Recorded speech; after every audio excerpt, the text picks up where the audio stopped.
One thought in particular is now threatening to split my head in two. It is the thought that the future does not lie in front of us, nor is it coming towards us. It is actually coming from behind us and streaming over our heads. But what can we do? Raoul Varnhagen, quoted by Hannah Arendt.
I lay my hand on the fingerboard. The first notes sound out from this instrument, and I know at once that we belong together. It took me years to find this violin. It would break my heart if I ever had to let it go again. But was I even the one who found it? Did I find you? We always say that we're the ones who choose our instruments, but what if? The double bass was a wreck. Back in Poland, it had spent decades being carried about from barn to barn, cellar to street corner, wherever people wanted to be entertained. It was full of screws and nails. There was silicone in the cracks. Oh, and a piece of sheet metal on the back, so it could double as a drinks table when the musicians took a break. It was ruined, that's true. The only thing holding it together was hope. But here in Israel, wasn't that kind of normal? At some point, I couldn't take it anymore. I hated every sound that crept out of the thing. All that endless loneliness sitting in front of the keys. All those years and months and weeks and days so I could play for a couple hours to people who had only really come for the champagne at intermission. I wanted to stop. So I did. I simply closed the lid of my very expensive grand piano and went and worked as an assistant in a nursing home. That was an important time in my life. And that's when I got the invitation from Hiroshima. Would I be willing to play with my trio at this year's memorial concert?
How do objects remember? How do objects remember? How do objects? Does the piano remember Akiko's How tiny do hands? objects Does the piano remember How do Akiko's objects- tiny Does the double hands? bass remember How the do streets of objects Does Poland? the double bass remember the streets of Does the Poland? violin remember remember who buys white Akiko's salon? Does the violin remember who buys Paganini's white wild Does the Play. double bass How remember do Paganini's objects Stradivarius Play. workshop. How do objects Stradivarius remember? workshop? How do Are there memories objects contained in their remember? sound? in their sound? Are there In their memories parchment? contained? In the wood? How In the do wood. objects In their remember? atoms? What is memory? What is memory?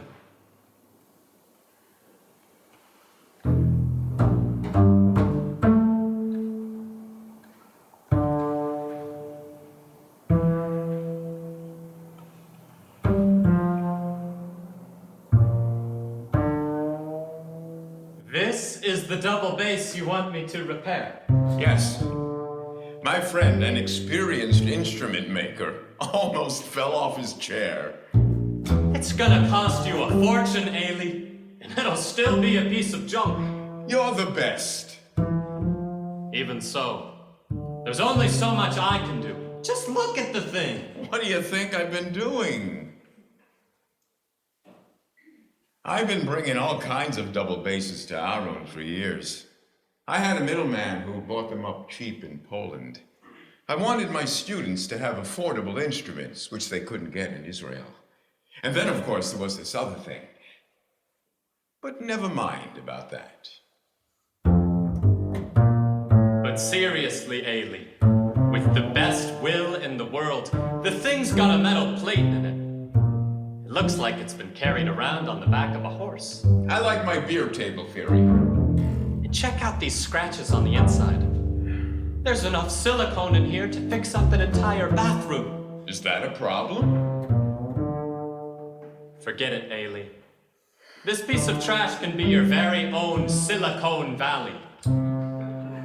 But it's no instrument.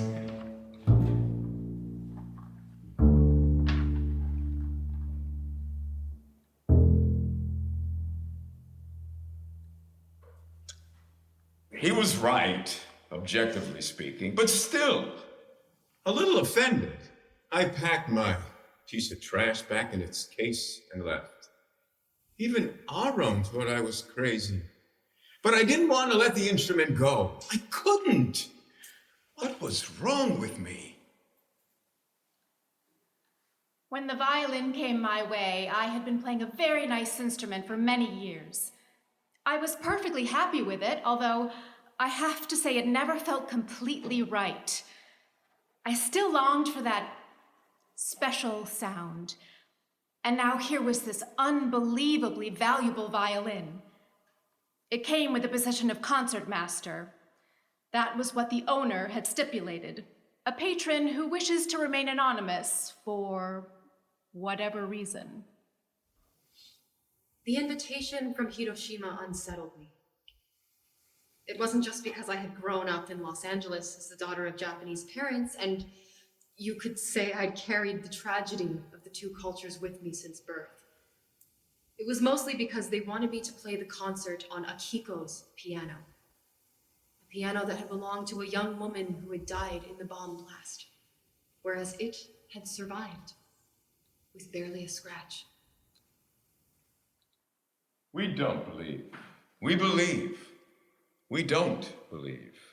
We believe don't that believe. instruments We hold believe. memories. We don't believe. Don't We believe. believe that instruments hold Believe memories. they Don't capture believe. joy. Believe. They We capture believe that joy, instruments hold memories. experience, sorrow, Instruments are Don't tools. believe. more than tools. Much more for us. And for They capture themselves. joy, We may experience, Or want to sorrow. believe. that a person Has a soul. Instruments are A tools. person has a soul. May Much not more than believe. tools. May not want to Much believe. more for But we us. do not know. do And not for know. themselves. We do We not. cannot know We may believe or want to believe that a person We may believe has a soul, or want to believe, that a person may not believe, has a soul. may not But we want do to not believe. know. may not want to believe. But we do not know. We do not. We cannot know. But we know that every Violin, Every cello. every viola, Every double bass. has a soul. At least in French, Italian, Italian, Spanish, Spanish, Polish. Lam, anima, Neshama. alma, neshama, dusha, A soul. Shama, Dusha. dusha, a soul. In German, they call it die Stimme. in German The they call it voice. In The English, voice. simply the sound. sound. in English, English simply the sound post. So in English, A violin does not have a soul, or or a a voice, voice. or does it?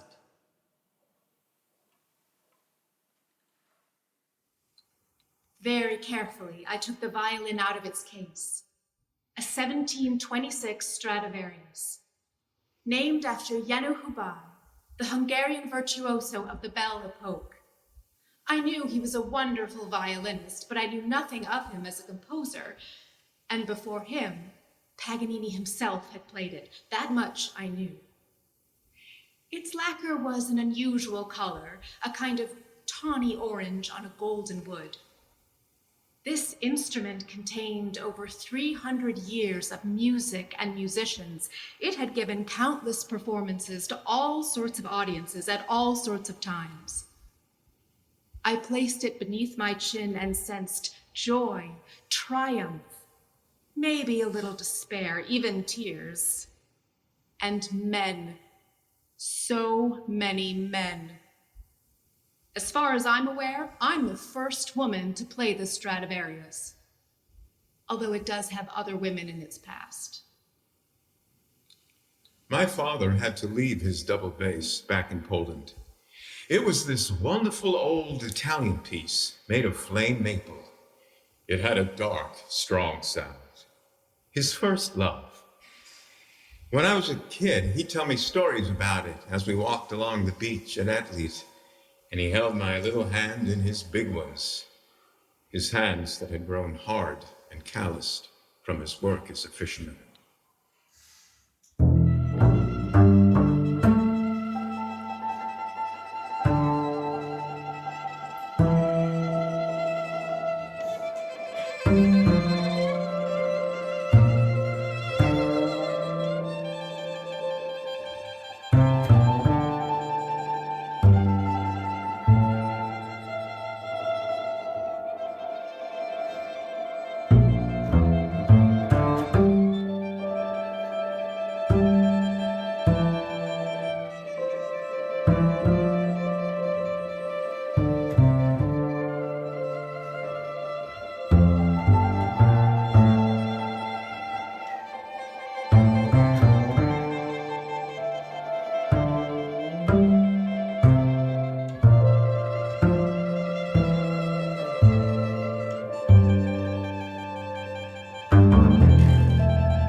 It was because of the cake recipe.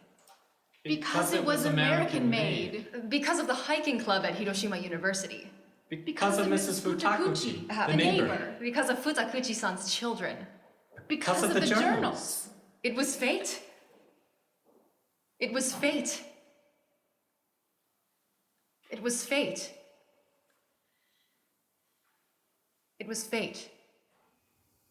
A quirk, a fate. Akiko's childhood piano became famous thanks to a quirk, a fate.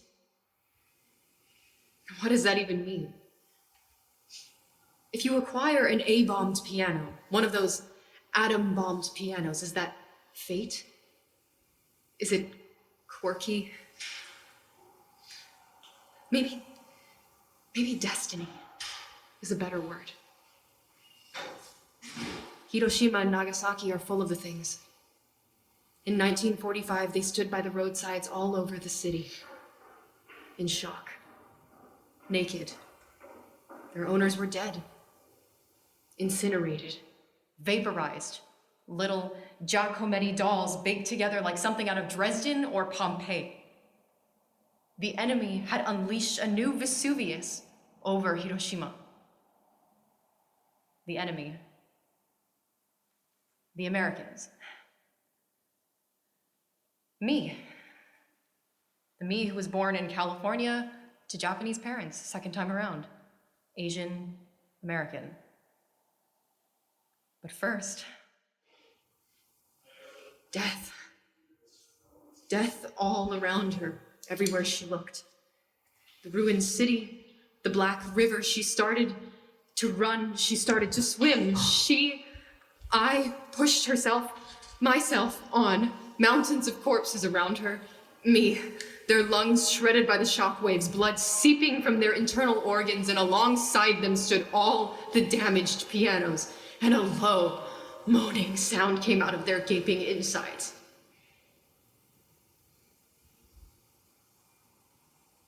They're all long gone now. Put on trash heaps or stored in warehouses somewhere, waiting to be forgotten for good. And it's a quirk of fate that this basic little upright piano, a Baldwin, became famous? Maybe. Let's say that's how it was. Does it matter?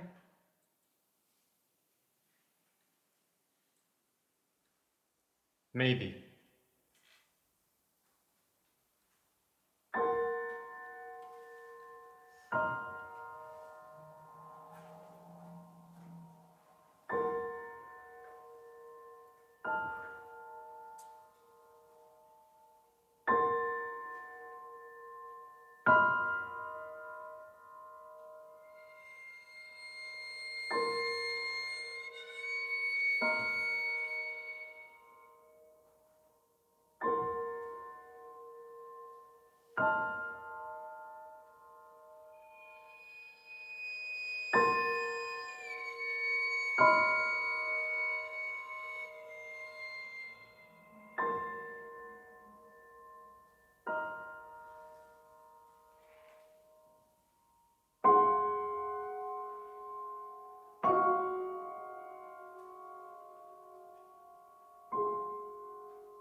When Rosa Hubai, the Countess Sebrienne, was buried, 7 years after Yenu Hubai had died, the priest's words were drowned out by the noise of the bombs falling on Budapest. Rosa's Funeral, a concerto for solo voice and bombs. It was December 1944. The end was near. A symphony of war. Her father had refused to let them marry. A musician and a commoner? Never.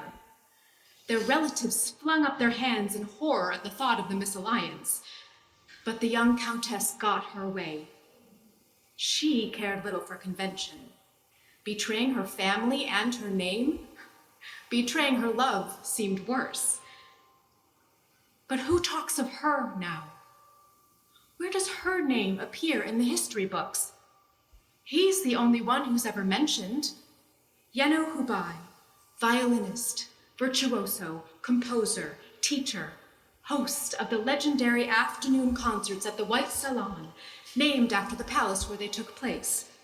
The great man who went on to have a Stradivarius named after him. And how did he get the Stradivarius in the first place? From Rosa. Sometimes when your fingers glide along the fingerboard, as if by themselves, fly over the keys, when the resonance continues into your body, as is its way sometimes when it begins to play us. Me. You. Us.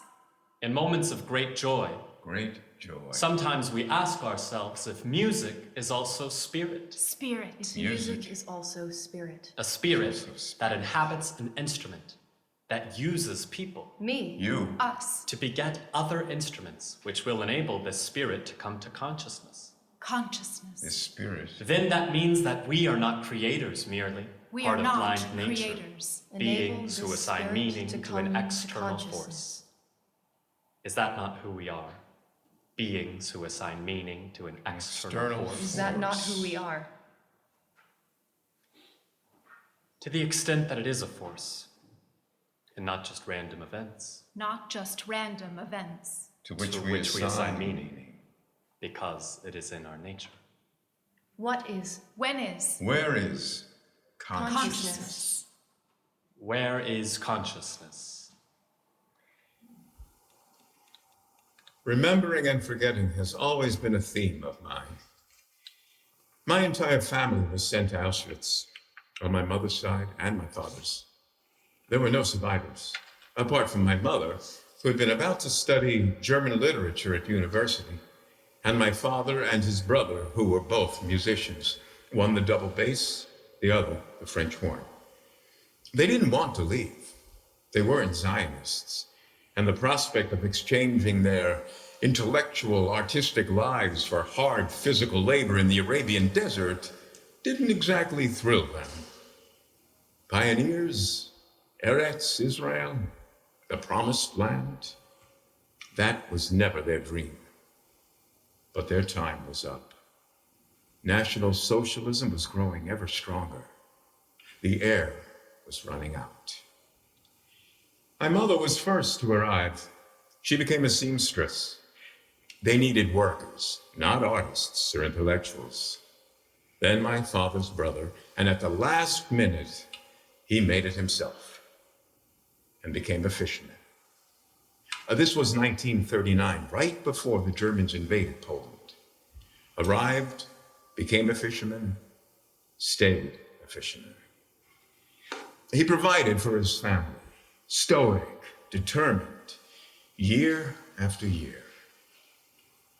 But until the day he died, he mourned the loss of the first love of his life, his double bass, and music. After a certain point, I couldn't broach the subject with him anymore.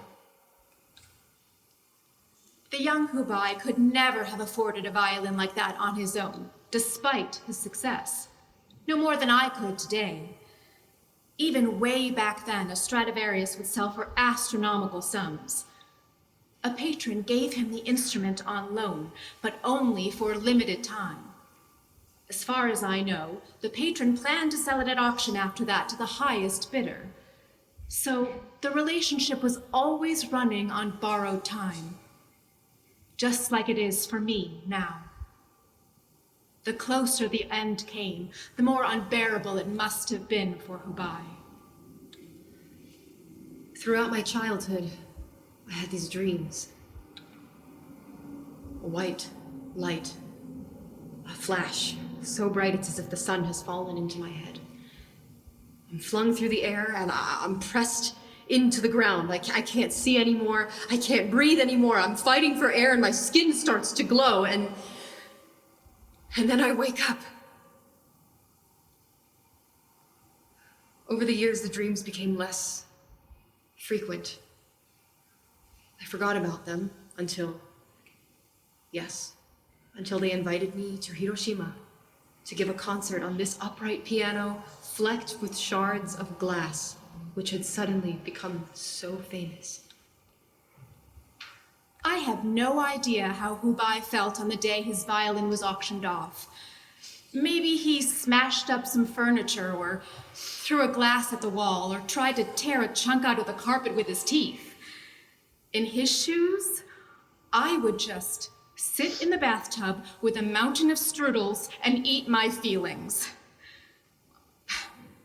Whatever. It's one of those rare stories that has a happy ending. Well, okay, kind of a cheesy one. The next day, there's this violin case on his table wrapped with 3 bows on it. I like to imagine they were red velvet bows. The Stradivarius, his violin, a gift from Rosa, who had just become his, well, come on. He was the one who became her lover.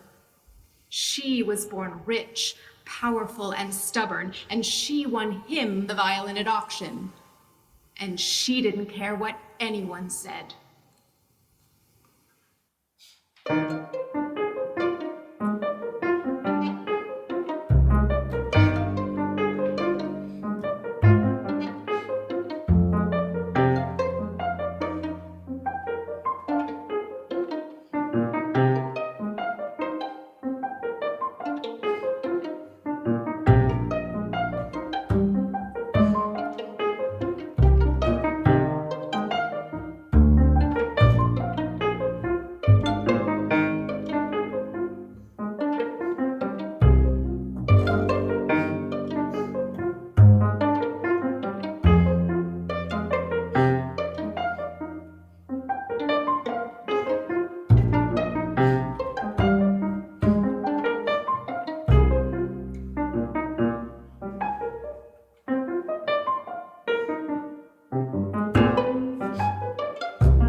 Remember the forgetting.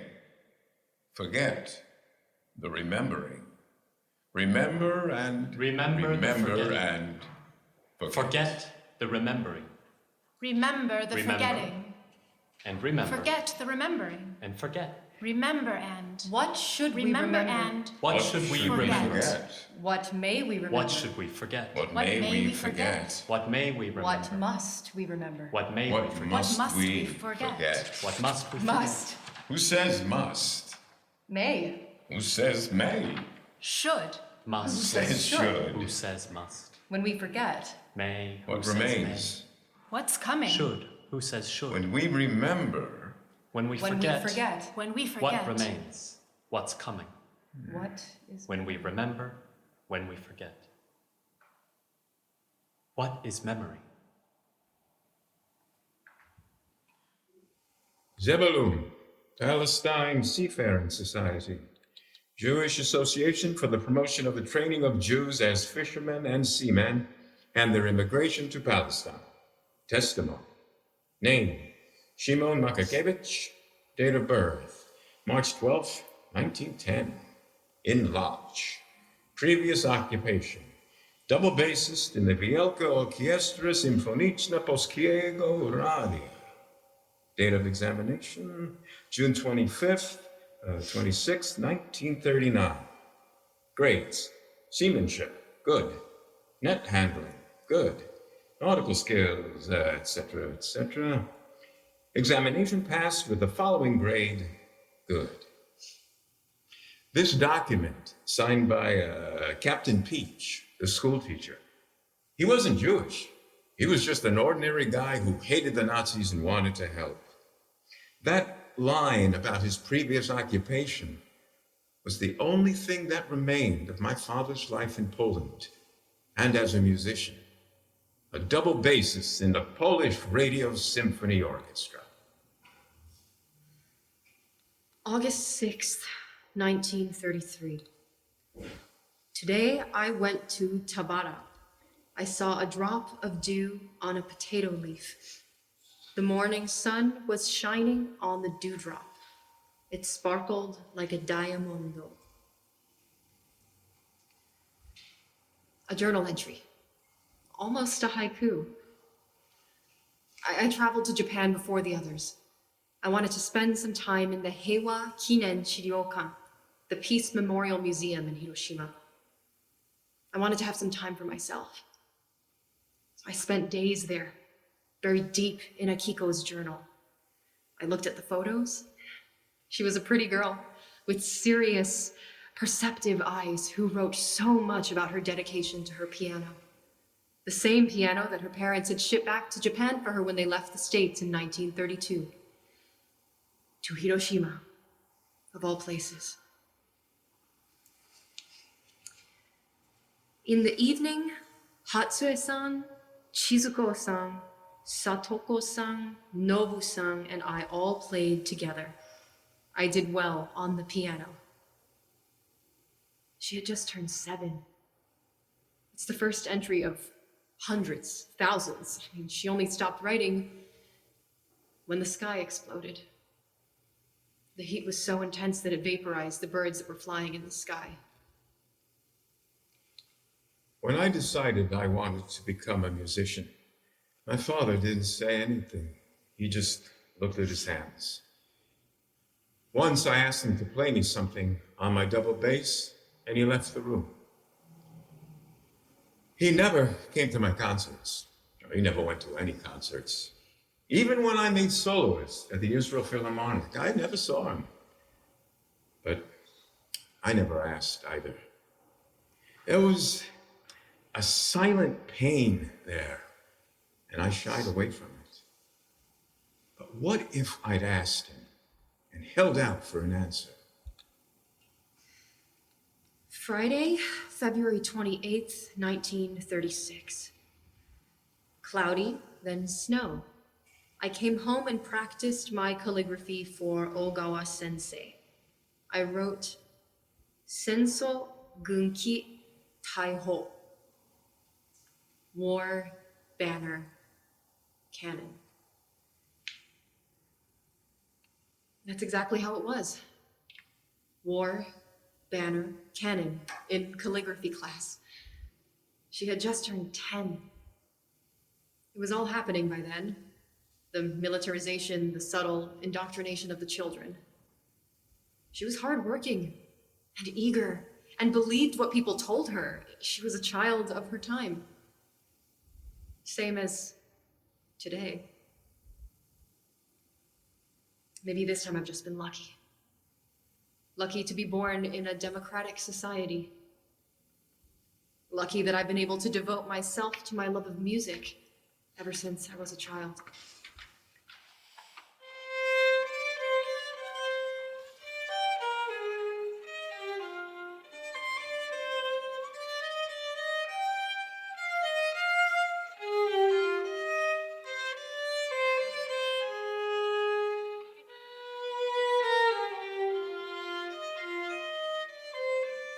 This violin is really changing, and so am I.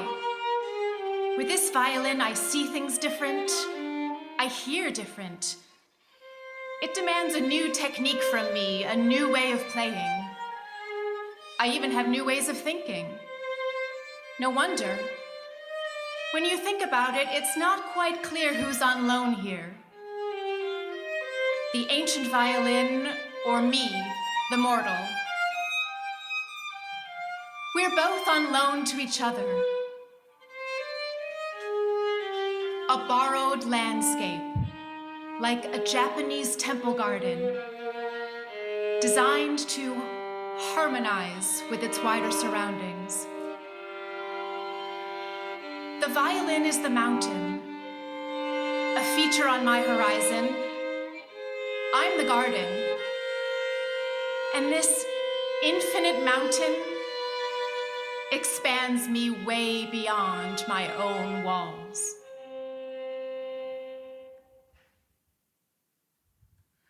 May 25th, 1940. It was my 14th birthday today. I didn't go to my piano lesson. I invited my teacher to my house instead. We had dinner at 6 o'clock, a Western-style dinner.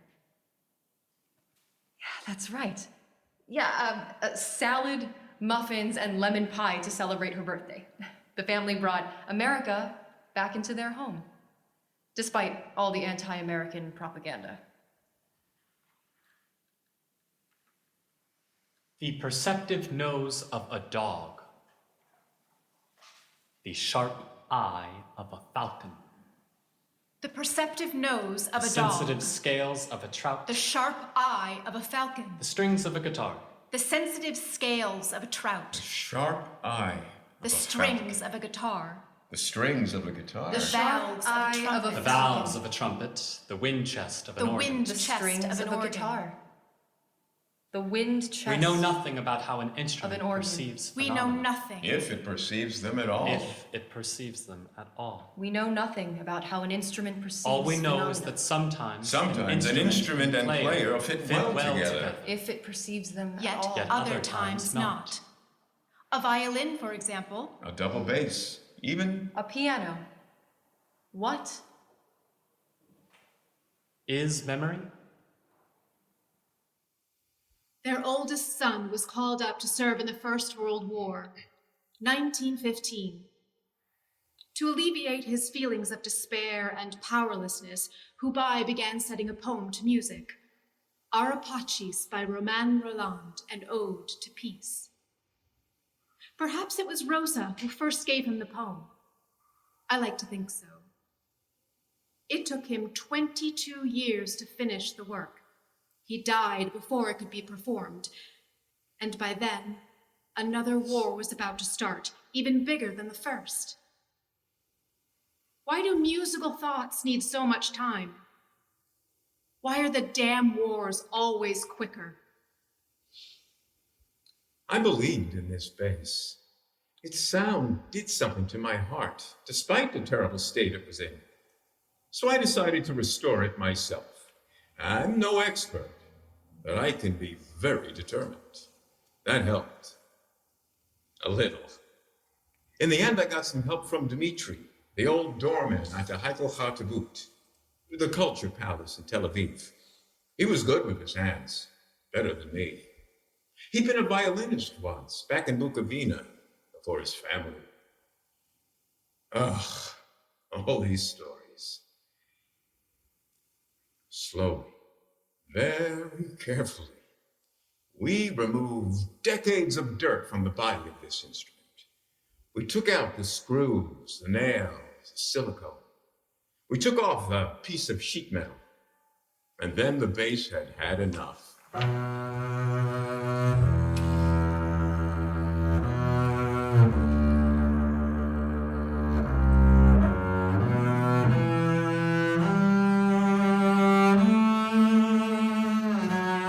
Your double bass here is wailing, I guess he liked his life with the traveling musicians. yammering like a vagabond who's being scrubbed up against his will.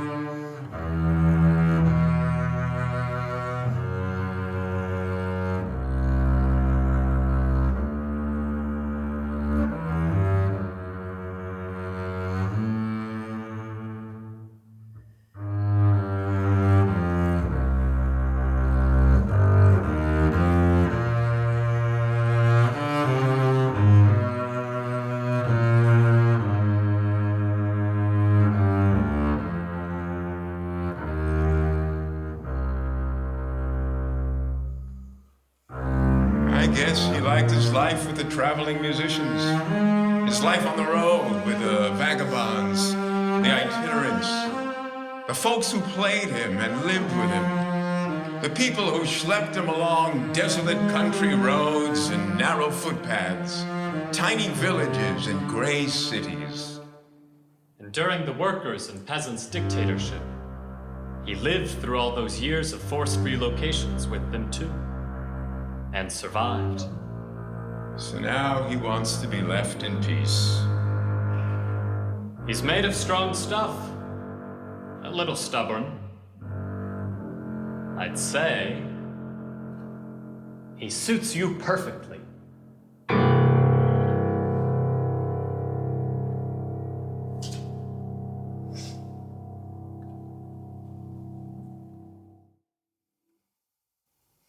January 3rd, 1942. The Imperial Army has captured Manila, the capital of the Philippines.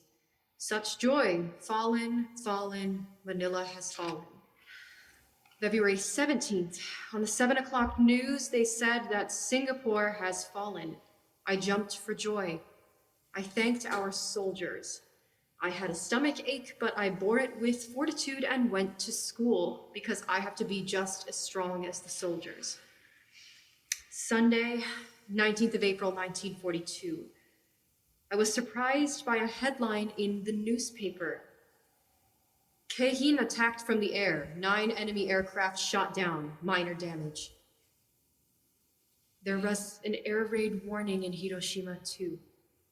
My heart started beating like crazy. Enemy aircraft over Nagoya and Kobe. Why didn't our Air Force shoot the enemy craft down before they could reach Tokyo? Another war. Another wave of unsuspecting young people being sent to fight and kill, to fight some terrible act of injustice in the name of some grandiose thing or other, which they're told is worth dying for. One thing was clear. Once they'd won, they'd start over and build a beautiful new world, until they found themselves standing in front of their own graves, at which point they'd realize that they hadn't understood a thing. It's always the same.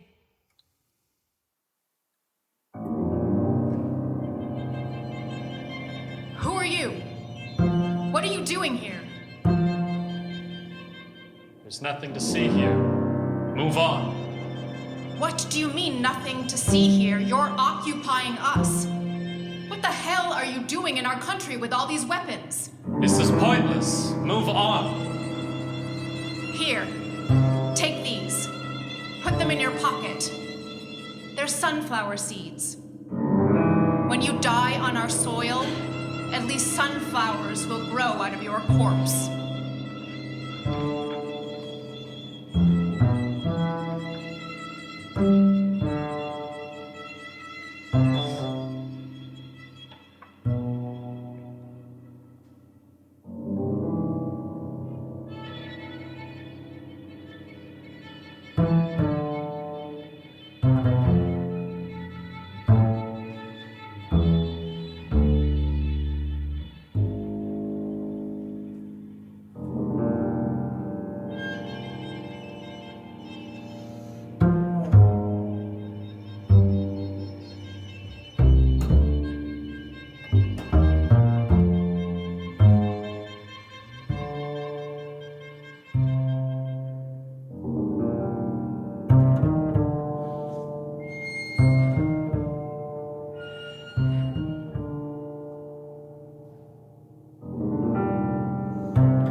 August 22nd, 1942, Saturday. After lunch, I had extra lessons in math and Japanese. When I got home, Mom let me study some more for the first time ever.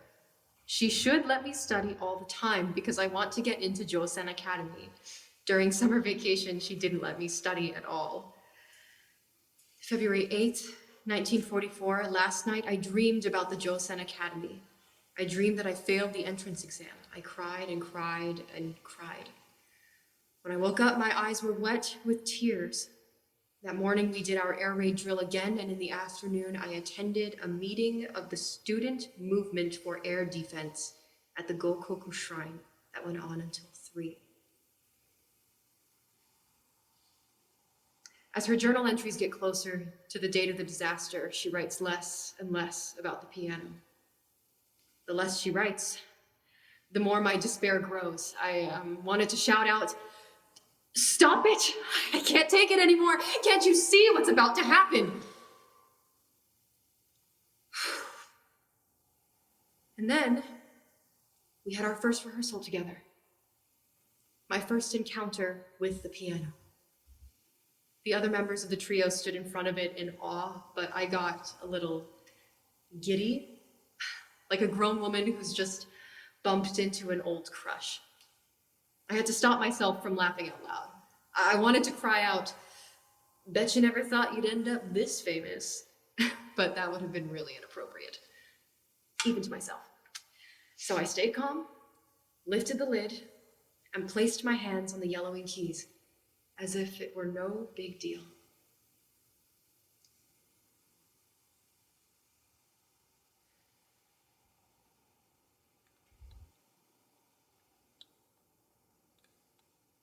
It's a miracle that this violin still exists at all. According to Hubai's will, his family were meant to sell it after his death. They did what they could and even sent it to an auction house in London, which at that time was still the capital of the world. But it seems no one wanted to invest their money in an expensive piece of wood when Europe was going up in flames. The Stradivarius came back, that much we know. What most people don't know is that the violin was then walled up in the cellar of the Hubai Palace to protect it from the shelling and the approaching Red Army. I know this because my predecessor told me in the strictest confidence. I have no idea how he knew. The current owner had its history researched very carefully before he bought it. Of course he did. As it has been and is still the case with so many valuable objects, thanks to Germany's blood-soaked history, it might have belonged to one of the millions of Jews murdered in the Holocaust. Not that he cared too much, but if he was going to lay out a couple $1 million for a violin, he just didn't want to get hit with a restitution claim.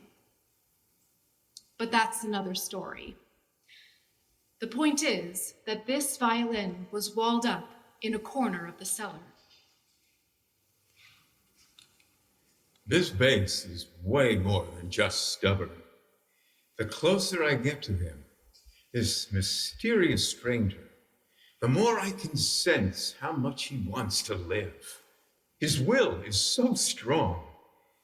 It's as if he was seduced on his travels by a powerful music that has now begun to play in me. I spent most of my career playing serious music to discerning audiences in the best concert halls. I'd almost forgotten what I was capable of. Now I find myself playing in little groups, standing on improvised stages, my heart racing, reaching for those strings, letting my fingers fly, and I'm happy. It has this dark, deep sound, and it gets me every time. We make a strange couple, he and I. In the end, Aron did help me. He was amazed by what Dimitri and I had managed to get out of the old thing. The sound, I mean, not the dirt. And he couldn't just stand there and do nothing.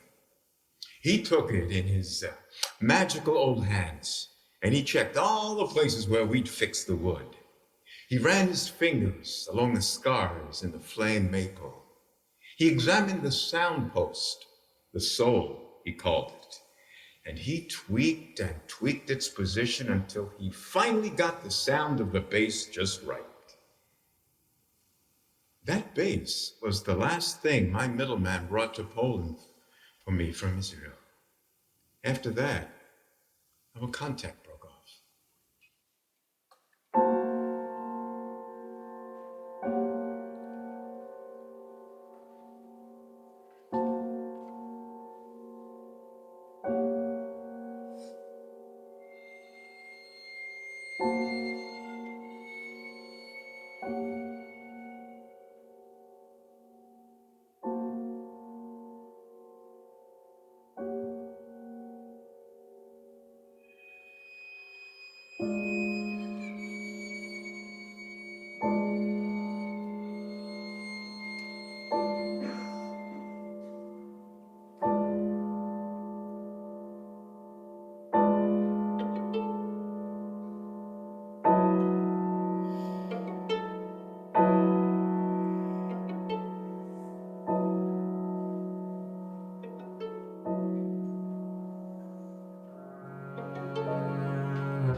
This is how I imagine the violin's liberation.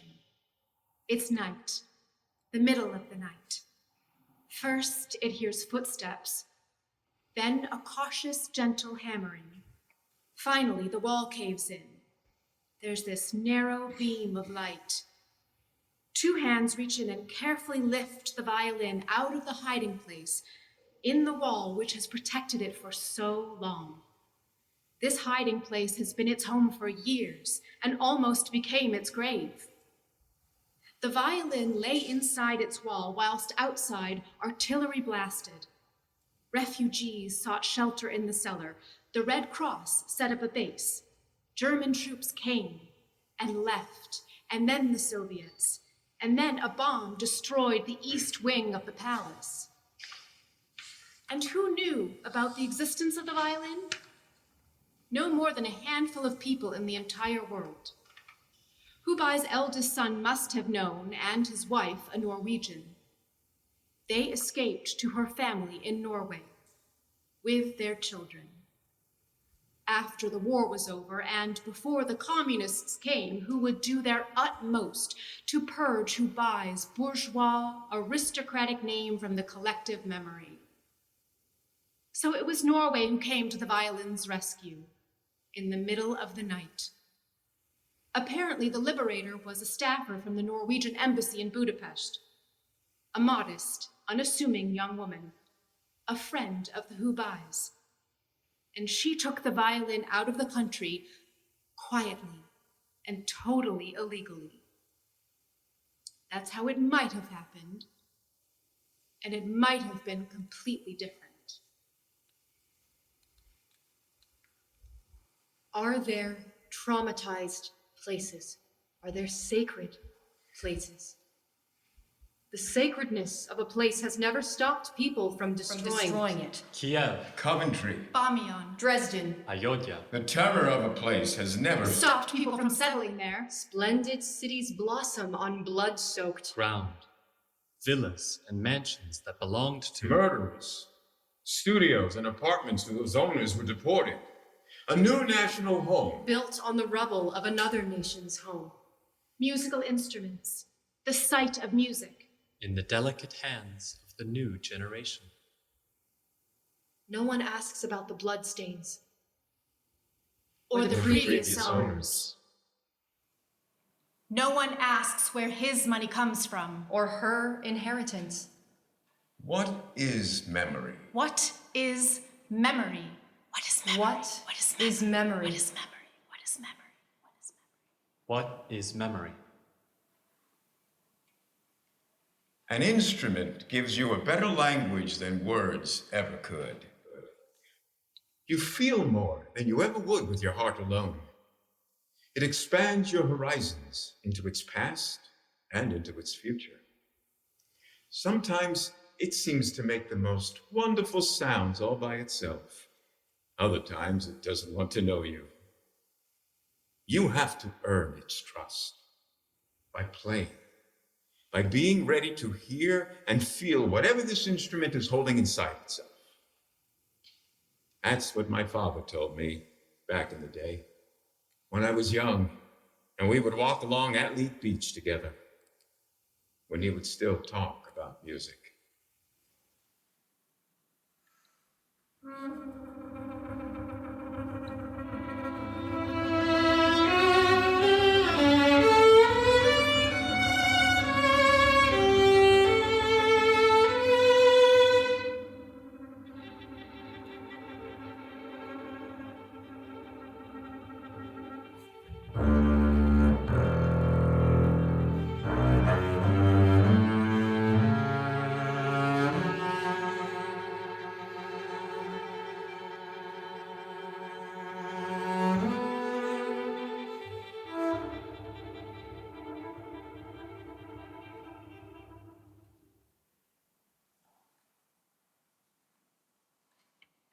The lights go down in the auditorium.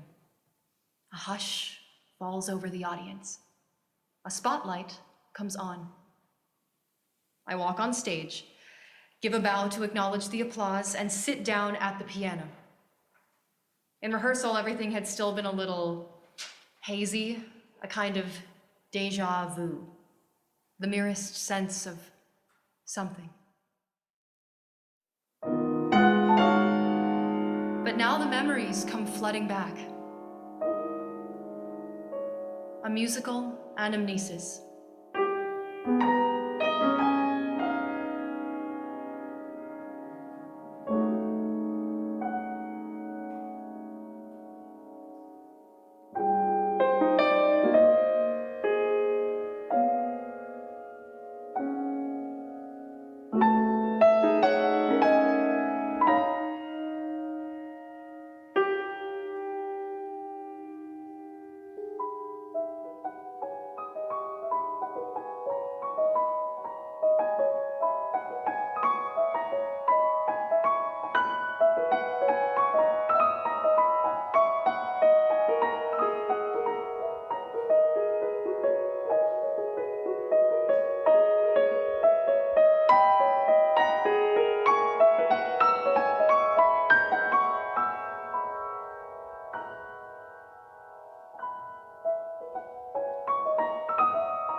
After the concert, I'm introduced to Hiroshi Sakaibara, the piano restorer.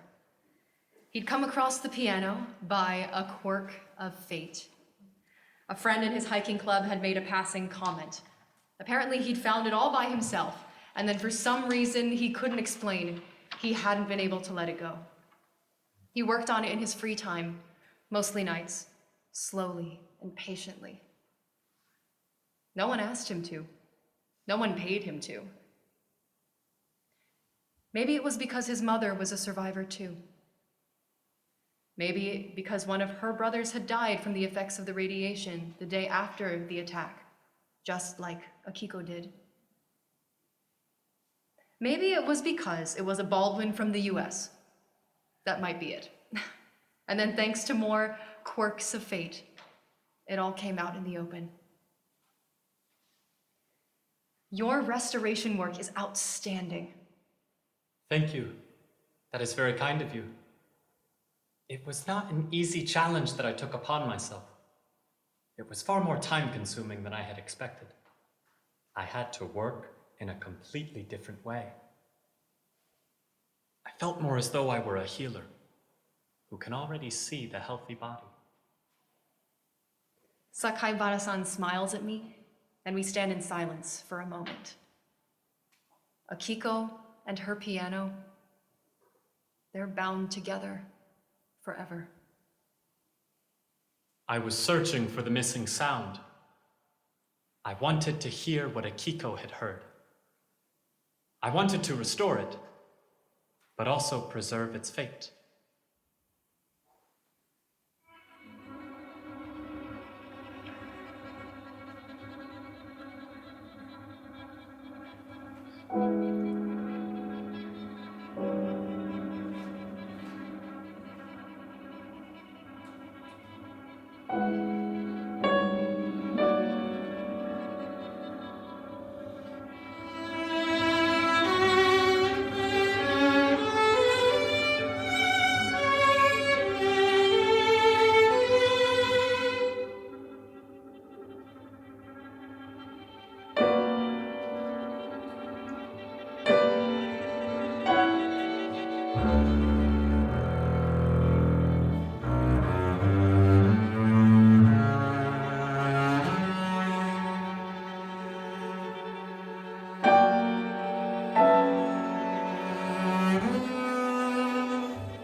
How do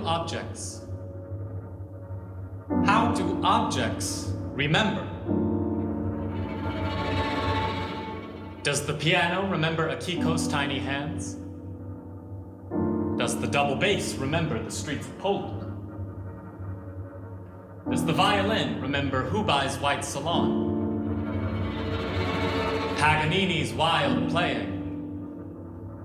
Stradivarius' workshop? How do objects remember? Are their memories contained in their sound? The parchment? In the wood? In their atoms?